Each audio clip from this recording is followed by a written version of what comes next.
A paz do Senhor para todos. A nossa lição de hoje é a lição de número 2 do quarto trimestre do ano de 2024, que tem por título As Promessas de Deus para Israel. O texto áureo que se encontra em Gênesis 12:3 nos diz: E abençoarei os que te abençoarem, e amaldiçoarei os que te amaldiçoarem. E em ti serão benditas todas as famílias da terra. Verdade prática. Ainda que a queda espiritual tenha ocorrido com Israel, há uma gloriosa promessa ao remanescente fiel. Deus, ele fez sua promessa. E ele há de cumprir. Quando Jesus voltar, que é promessa dele voltar para buscar o seu povo, essa promessa vai se cumprir, porque o que Deus prometeu, ele zela e cumpre. É maravilhoso crer no nosso Deus, crer que o nosso Deus, se ele te prometeu algo, ele vai te dar. Que Deus promete, na hora certa, no dia certo, no momento certo, a vitória chega. Nós cremos. As promessas divinas para Israel foram proferidas há mais de 4.000 anos, antes do advento do Senhor Jesus.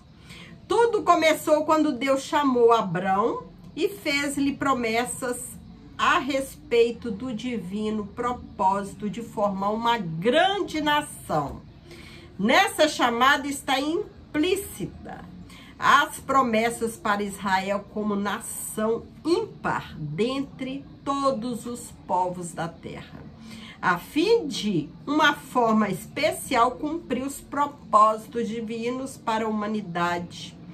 Por isso, nesta lição, veremos que muitas promessas de Deus para Israel são irrevogáveis. Elas foram feitas por Deus a Abraão, a Isaac, a Jacó, a Davi, e confirmadas com o advento do Senhor Jesus Cristo. Israel, a promessa da criação de uma grande nação. E far-te-ei uma grande nação.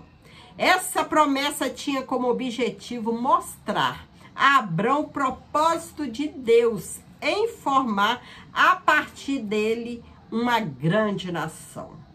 Diferente de todas as outras, a nação de Israel. Gênesis 12:2. Ao longo da história, esse propósito se cumpriu de maneira evidente e poderosa. Quando Deus disse a Abraão que ele seria pai de uma grande nação, o patriarca estava com 75 anos.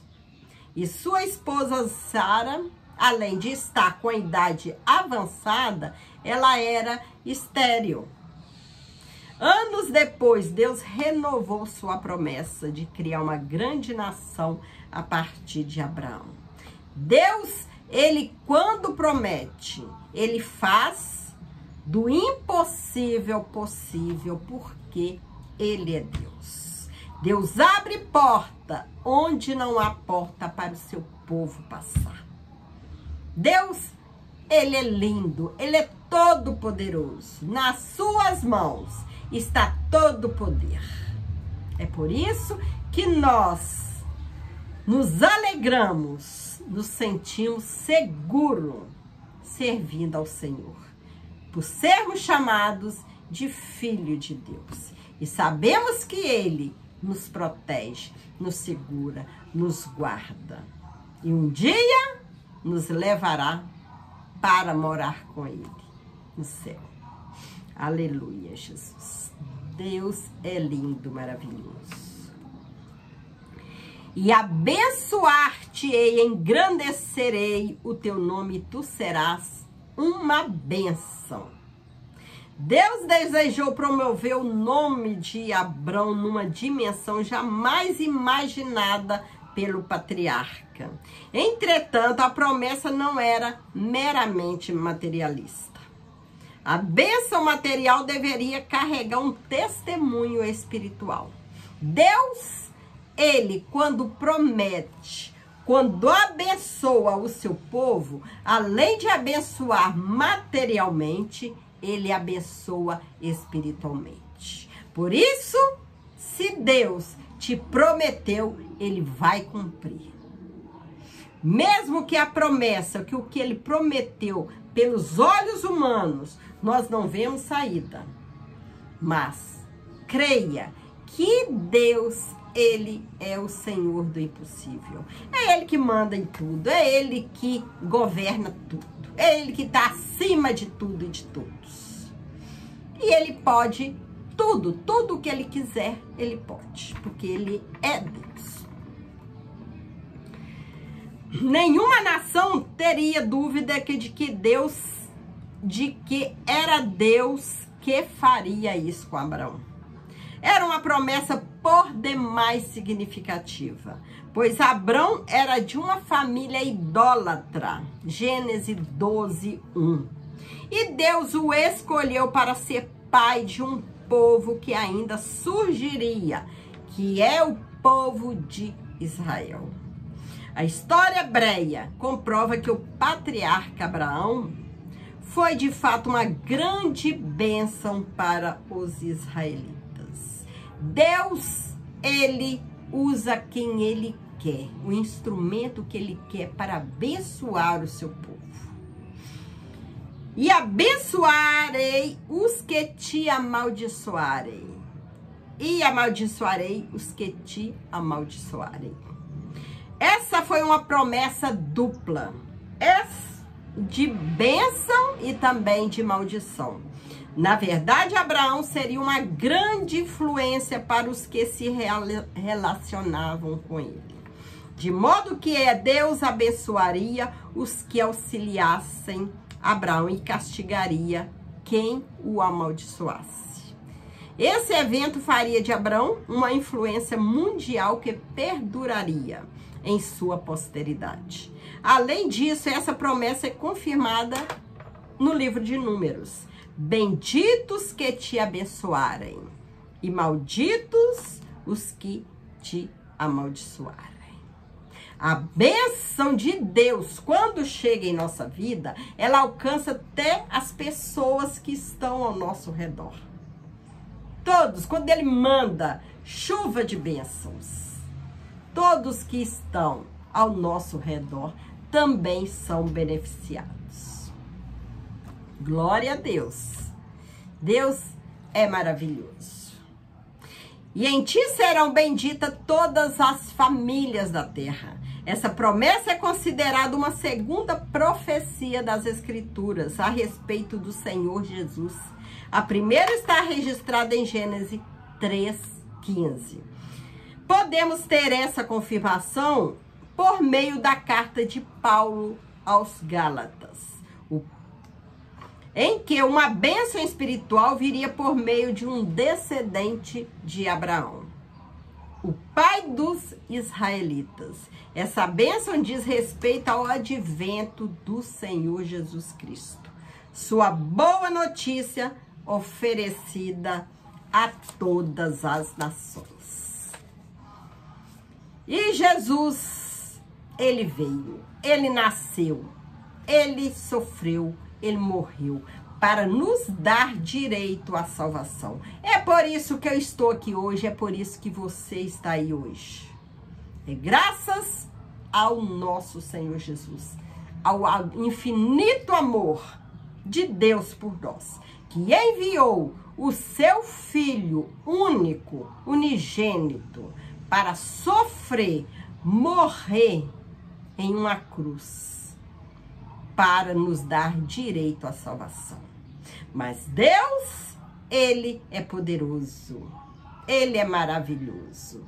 Seu Filho Jesus ressuscitou e subiu ao céu nos prometendo que um dia voltaria para nos buscar, porque lá no céu a nossa morada já está preparada. Mas para que nós alcancemos essa bênção, nós precisamos permanecer firmes nos caminhos do Senhor, obedientes à sua santa palavra, fiéis a Ele, para alcançarmos essa vitória de um dia subir com Jesus para morar no céu, onde haverá paz, nada de tristeza, nada de tribulação, só luz, nada de escuridão, porque o nosso Deus, Ele é a própria luz, Ele é a própria paz, o próprio amor é o nosso Deus. Então, ali no céu não haverá nada de ruim, só louvor, alegria, paz, gratidão ao nosso Senhor Jesus. A promessa, voltando aqui para Abraão, né? A promessa que Deus fez a Abraão de dar um filho a ele. Ele com 75 anos de idade, Sara, sua esposa, sendo estéril. Além das solenes promessas de Deus a Abraão, o Senhor prometeu-lhe um filho. A promessa pareceu estranha ao patriarca, pois, como vimos anteriormente, ele e sua esposa já eram avançados da idade, além dela ser estéril. O pai da fé argumentou com Deus que provavelmente Eliezer seria o seu herdeiro. Mas não, Deus estava falando de um filho, filho do seu sangue. Deus iria cumprir a sua grandiosa promessa na vida de Abraão. O filho da promessa seria Isaac, filho que sairia do ventre de Sara, que seria sangue de Abraão. A promessa de um filho a Isaac. Deus não se esquece de suas promessas. Após a morte de Sara, Abraão casou-se com Quetura. Ele tinha mais de 100 anos nessa época, né? E teve ainda mais 6 filhos com Quetura. Antes de morrer, Abraão providenciou uma esposa para Isaac, seu filho. Por intermédio de Eliezer, seu servo, ele que foi à Mesopotâmia e lá, por direção de Deus, guiado por Deus, encontrou Rebeca para o filho do seu senhor, para ser esposa de Isaac, e a levou e se casou. Isaac se casou com Rebeca. No tempo próprio, ela deu à luz a 2 filhos gêmeos. E quem eram esses filhos? Eram Esaú e Jacó. O Senhor falou com Jacó e reiterou a promessa feita a Abraão, de que lhe daria aquelas terras. Para a gente ver como Deus prometeu e as bênçãos estavam vindo para a família, né? Para os descendentes também de Abraão. Deus é maravilhoso. Prometeu um filho a Abraão, que já era avançado de idade. Deu-lhe Isaac. Prometeu filho a Isaac.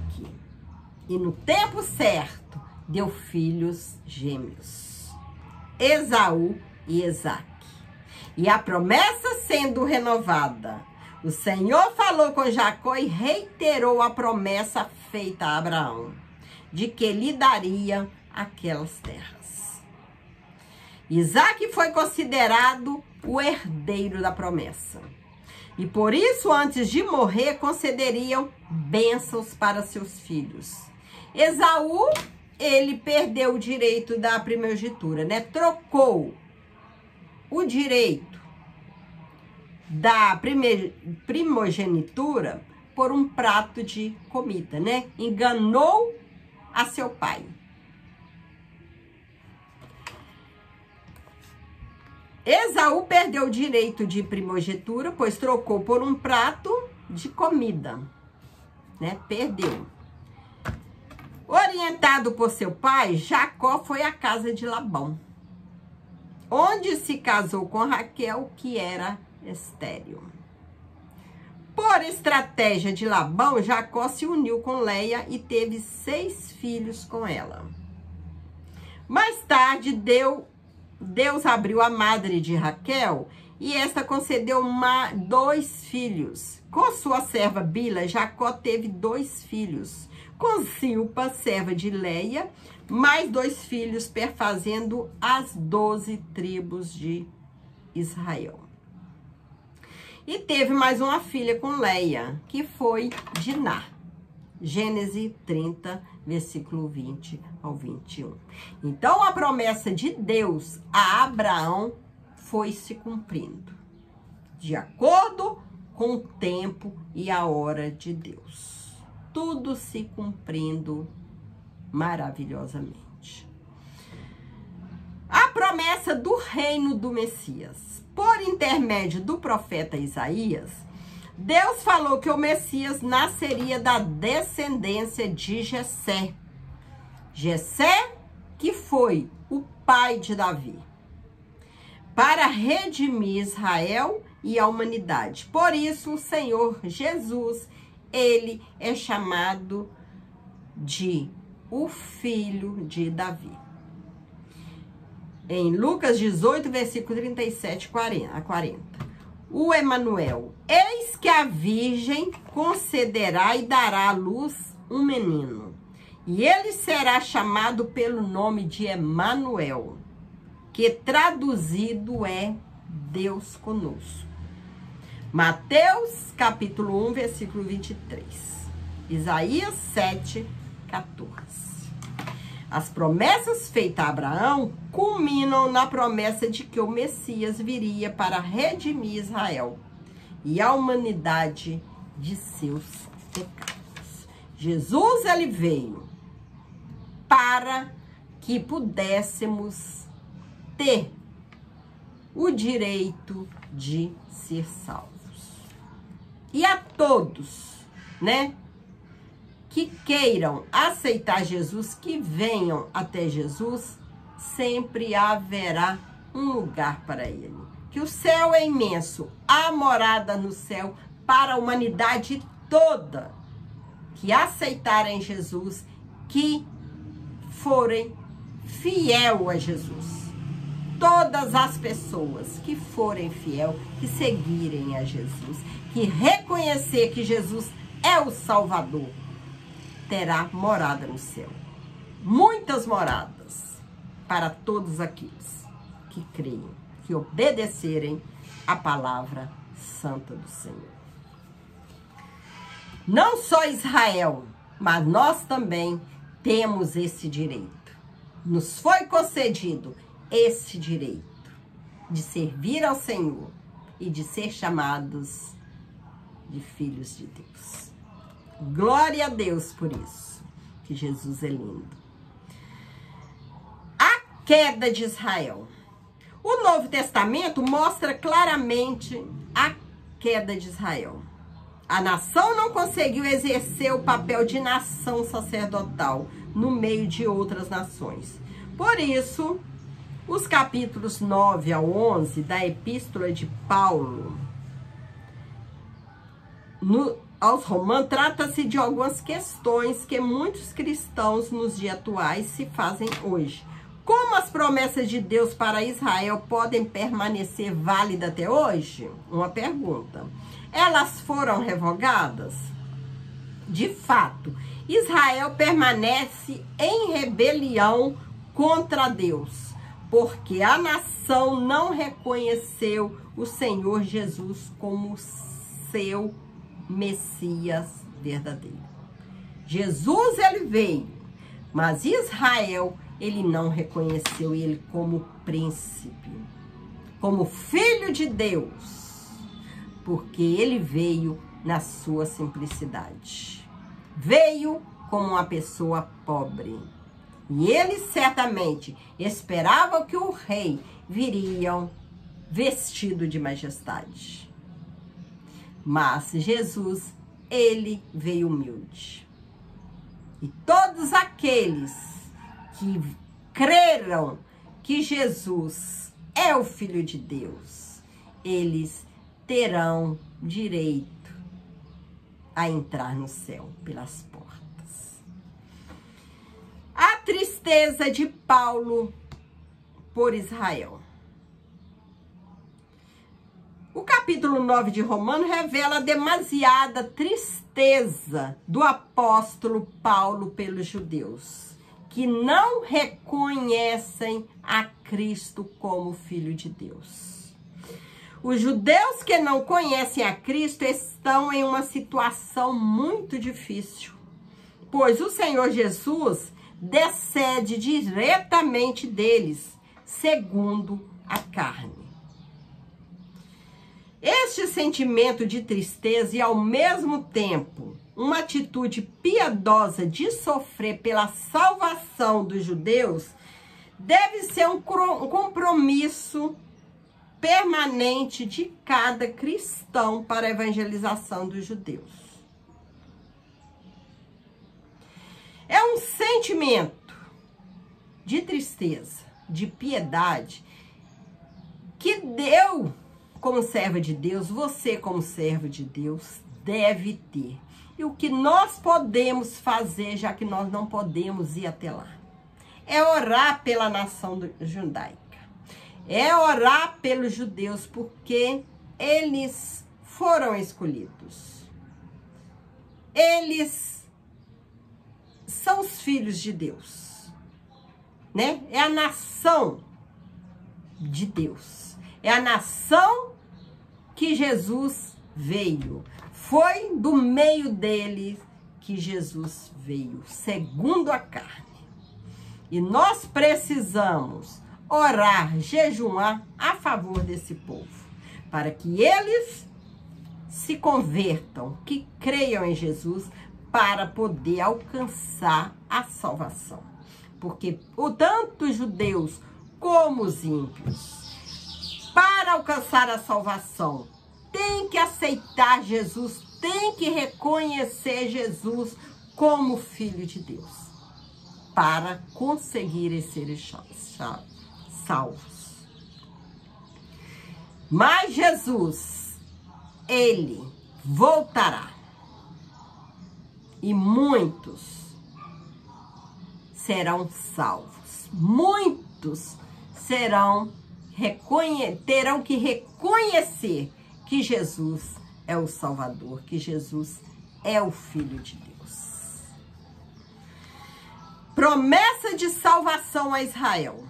Quando orava por Israel, o apóstolo expressava o seguinte: dos quais é a adoção dos filhos, e a glória e os concertos e a lei, e o culto às promessas, dos quais são os pais, e dos quais é Cristo segundo a carne, o qual é sobre todos Deus bendito eternamente. Essas qualificações mostram que Deus cumpre a sua promessa, prometida àqueles homens que buscam com sinceridade. Por isso a Bíblia assegura que Israel será salvo, ainda que não todos, não totalmente todos os judeus, mas eles serão salvos. A Bíblia diz que esse povo será chamado de filho de Deus vivo. Romanos 9, 26. Que o remanescente fiel de Israel será salvo. Romanos 9, 27. O libertador que virá de Sião fará isso. Romanos 11, 26. Né? Israel. Hoje nós vemos ataques há contra Israel. Que nós sabemos que o inimigo das nossas vidas, das nossas almas, o inimigo de Deus, ele quer destruir. E ele sabe que a nação de Israel é uma nação onde Jesus veio. É o povo de Deus. E o que eles querem é sempre guerrear contra esse povo. Que os filhos do inimigo, o inimigo, ele não se cansa. Ele quer destruir o povo, mas Deus, ele cuida. E quando Israel tiver as nações voltadas contra eles, que eles olharem para trás, para frente, para os lados, eles não encontrarem saída, eles olharão para cima e verão que Cristo é o Senhor, que Cristo é o Filho de Deus, que é Cristo que veio para libertar o seu povo. Glória a Deus. É assim com nós, que também podemos, né, alcançar essa salvação. Nós precisamos crer que o Senhor é Deus. E todos aqueles que creem, que servirem ao Senhor fielmente, serão salvos. E serão povo de Deus, chamados filhos de Deus. A Bíblia assegura que o remanescente fiel de Israel será salvo pelo libertador que virá de Sião. Esse libertador, Jesus Cristo. E nós aguardamos essa promessa que vai se cumprir em breve. Chegamos à conclusão da lição de hoje. As promessas de Deus para Israel não podem falhar, porque Deus não é homem de cumprir e não prometer. O que Deus prometeu a Abraão, prometeu a Isaac, prometeu a Jacó, se cumpriu em parte. Em parte se cumpriu. E terá seu cumprimento pleno nos tempos futuros, quando o Senhor Jesus voltar em glória e implantar o seu glorioso reino do milênio. Um reino que durará 1000 anos. Lembremos da palavra de compromisso do Senhor. Ainda antes que houvesse dia, eu sou, e ninguém há que possa fazer escapar das minhas mãos. Operando eu, quem impedirá? Isaías 43:3. Ninguém. Quando Deus quer operar, ninguém impede. Quando Deus quer abençoar, ninguém impede. Ninguém impede. E também quando Deus quer tratar com um filho desobediente, um filho rebelde, ninguém também impede. Porque Deus é Deus. Acima de Deus não há nada, não há ninguém. Somente Deus, que é acima de todos e acima de tudo. Deus é todo-poderoso, é onisciente, é onipresente, é onipotente. Está em todos os lugares. Sabe de tudo, sabe do passado, do presente e do futuro. Sabe o que aconteceu comigo, o que está acontecendo e o que vai acontecer. E Ele, nas suas mãos, tem todo o poder para nos livrar de todo mal, para nos proteger, para nos carregar em seu colo.